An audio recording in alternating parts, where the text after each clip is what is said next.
A graça e a paz do Senhor Jesus Cristo, meus irmãos, mais uma vez aqui, o Paulo Nogueira. Você está no canal da Igrejas na Leste, canal que pertence à Nogueira Consultoria Ministerial e Eclesiástica. Essa empresa que há mais de 26 anos tem sido aí como um braço direito para as igrejas. E este canal é um canal exclusivo, nós tratamos exclusivamente sobre assuntos inerentes de importância para as igrejas, na área de legalização cadastral, na área de contabilidade, na área de obrigações acessórias. E hoje nós vamos tratar de um assunto muito importante, mas antes eu quero pedir a tua ajuda para fazer esse canal crescer cada vez mais, para podermos ajudar outros líderes espirituais, outros pastores, outras igrejas que precisam ter essas informações, tá ok? Então eu peço aí que você que não é inscrito, se inscreva no canal, né? Ativa o sininho de notificação, que isso é muito importante, porque assim o algoritmo do YouTube entende que você, né, gostou daquele assunto é importante, ele vai começar a recomendar para outros ministérios, para outros líderes espirituais também. E coloque aí no grupo do WhatsApp também, você, pastor, eu também, pela misericórdia de Deus, sou pastor, e nós participamos de muitos grupos do WhatsApp. Então eu peço aí a tua colaboração para que nós podemos aí alcançar um número máximo de pessoas, tá ok? E hoje nós vamos tratar de um assunto muito, mas muito importante para a igreja, para o ministério. Nós vamos aqui neste canal colocar toda semana um vídeo novo, tratando sobre assuntos do cotidiano, do dia a dia de uma igreja. Nós vamos falar sobre voluntariado, nós vamos falar sobre CNPJ, sobre registro de ata, estatuto, mas hoje nós vamos tratar de um assunto que é muito importante. Eu vou dividir aqui com você a minha tela e nós vamos começar agora para o vídeo. Então hoje nós vamos falar sobre as igrejas e a imunidade tributária constitucional. O porquê que a igreja ela não paga impostos e se ela ainda chegará o momento de pagar, tá bom? Se a algum momento ela perde esta imunidade ou não. Então nós vamos em alguns vídeos aqui tratar com você sobre este assunto. Então vamos lá. As igrejas devem ser dotadas de personalidade jurídica, né? E já desde o princípio, já coloquei até destacado em negrito, que todas as igrejas, de acordo com a lei, devem ter personalidade jurídica e, de preferência, dentro desta personalidade, nós temos um tipo jurídico. E o tipo jurídico seria uma organização religiosa, que está lá no artigo 44, no item 4º do Código Civil. E neste mesmo artigo 44, no item 4, e este artigo que é muito conhecido, né, pelas instituições do terceiro setor, aquelas sem fins lucrativas e não governamentais. E dentro deste artigo está lá também falando das fundações, da sociedade, das associações, dos partidos políticos e nesse item 4 das organizações religiosas como um todo, tá? Para você que é um líder espiritual aí que está assistindo esse vídeo, este artigo 44 fala das organizações religiosas como um todo, e a igreja cristã está inserida dentro deste artigo. E no inciso 1º, ela nos traz aqui uma prerrogativa muito importante. Primeiro, dizendo que as organizações religiosas, elas são de livres criação, elas são livres. Nós estamos dentro do país chamado laico, né, laicista, né, um país que não proíbe, não tem proibição, há uma liberdade religiosa. Então, as igrejas aí, as organizações religiosas, mas no tocante à igreja, são de livre criação. Não é permitido de forma alguma, nós vamos ver um pouquinho mais para frente, proibido, né, a criação de uma igreja. Ninguém pode impedir isso, né? É de livre criação, é de livre organização, é de livre estruturação interna, ok? Observe muito bem isso, a estruturação interna. Ninguém pode intervir nisso. E quando a lei deixa bem claro nesse inciso 1º que é a estruturação interna, é porque a externa já tem a ver com o poder público. Nós vamos falar sobre isso mais para frente, tá bom? E ninguém também pode interferir no funcionamento das organizações religiosas, sendo vedada, observe bem, até mesmo ao poder público, o poder público é vedado negar-lhe primeiro o reconhecimento desta igreja e o registro dos atos constitutivos e necessários para o seu funcionamento. Aí a gente está falando sobre o registro da ata, do estatuto, a emissão do CNPJ, o cadastro municipal da organização religiosa, bem como todas as licenças obrigatórias para o funcionamento. O poder público não pode negar isso a nenhuma organização religiosa, tá bom? Isso está também incluído dentro da Lei 10.825 de 2003, porque nós vemos aí, né, a lei, o Código Civil deixa bem claro isso aqui no inciso 1º do artigo 44, mas é bem comum nós vemos, né, prefeituras de muitos municípios tentar impedir a emissão da documentação, principalmente das licenças relativas às igrejas, bem como também a isenção do IPTU. Nós falaremos sobre isso também aqui neste canal. Nós vamos trazer todas as informações necessárias que você, líder, necessita para ter o conhecimento necessário, não que você vai se transformar num expert legal, mas para que você não seja enganado, né, de forma alguma aí por uma fiscalização, alguma pessoa que queira, né, na verdade aí, enganar, né, a liderança da igreja com informações falsas.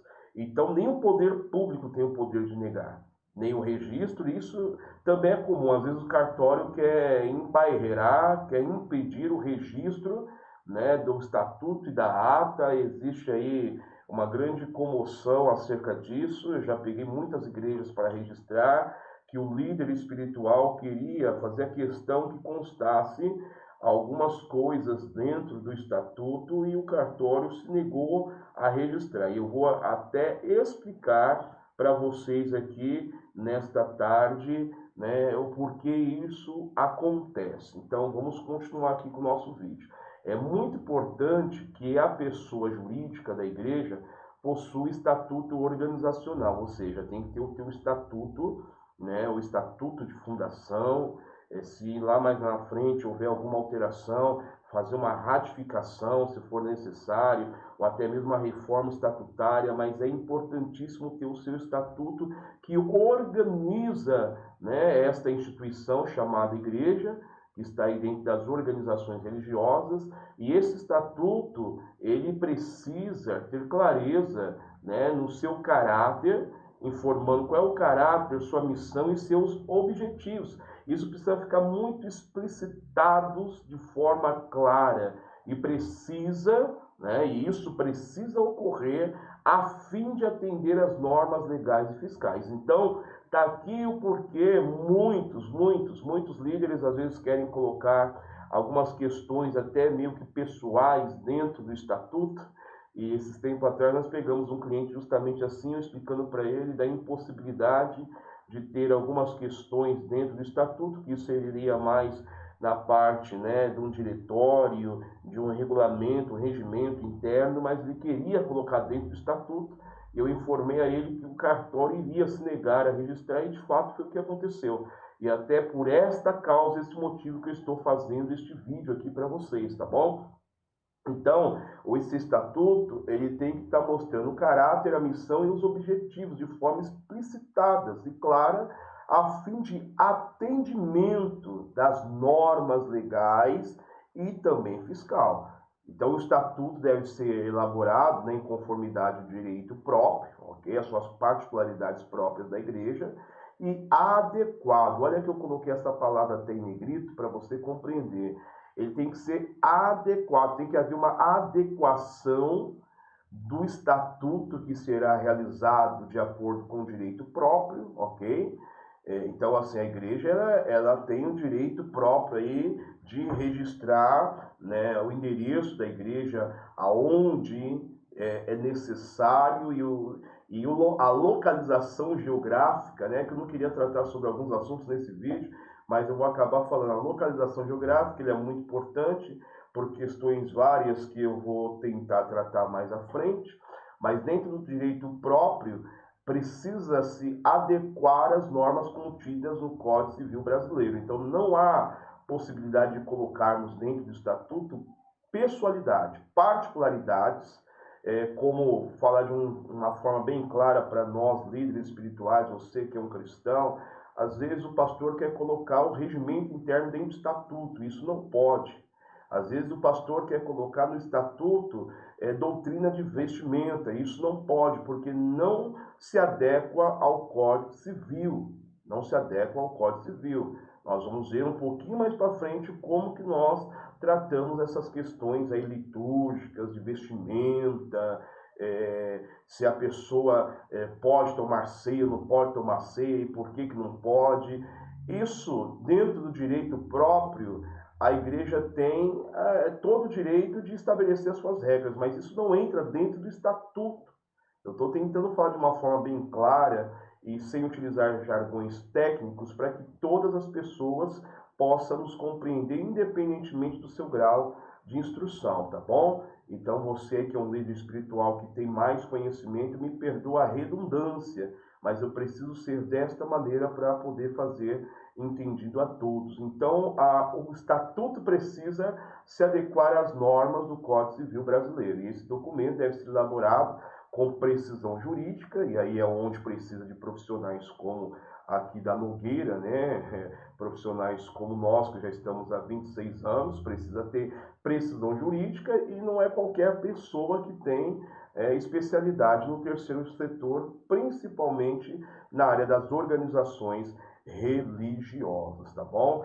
Então, ela precisa ser elaborada com precisão jurídica para atender às normas legais e fiscais, conforme nós falamos, a fim de evitar interpretações inadequadas pela fiscalização do Estado, porque o Estado pode entender que a igreja está praticando ali uma homofobia, por exemplo, pegar um caso bem atual aqui, se o pastor colocar dentro do estatuto algo relativo que não faz, por exemplo, casamento para homoafetivos, né, homossexuais afetivos, né, seria assim a palavra, né? Eu tenho que tomar todo cuidado por causa do YouTube. Então, pode haver aí uma interpretação inadequada e a fiscalização aí, tanto o Estado, o município quanto a União, pode trazer severas penalidades para a igreja, ok? E aí, para a gente chegando no final desse vídeo, é importante ainda para melhorar a administração e a gestão da igreja, que essa instituição possui seus diretórios, seus regimentos, seus regulamentos internos, que disciplinam as suas atividades, isso de forma externa ao estatuto, tem que ser fora do estatuto. O exemplo que eu dei anteriormente, né? Você não pode de forma alguma, deixa eu voltar até aqui para mim, você não pode de maneira alguma querer colocar dentro do estatuto a doutrina de vestimenta, se a pessoa pode tomar ceia ou não sem ser batizada, a pessoa que não é casada. Essas questões todas são realizadas através de um regimento interno, né? Os seus regulamentos, como que vai funcionar os cultos, né? Essa parte de controle de membresia, se usa saia, se usa calça, se pode usar gravata, sem gravata, isso tudo é importante colocar dentro dos seus regimentos e também dos seus regulamentos. Então está aí para você, para que você possa aqui compreender, entender que essa parte mais própria do funcionamento ministerial precisa estar dentro de um regimento, né, de um diretório, um regulamento, onde que vai mostrar todas as normas internas, né, todas as normas internas, essa questão litúrgica, nada disso entra dentro do estatuto, tá bom? Então, fique aí com Deus, aguarda o próximo vídeo e com certeza nós vamos dar continuidade aqui falando sobre a imunidade tributária de uma igreja. Fica com Deus e até a próxima.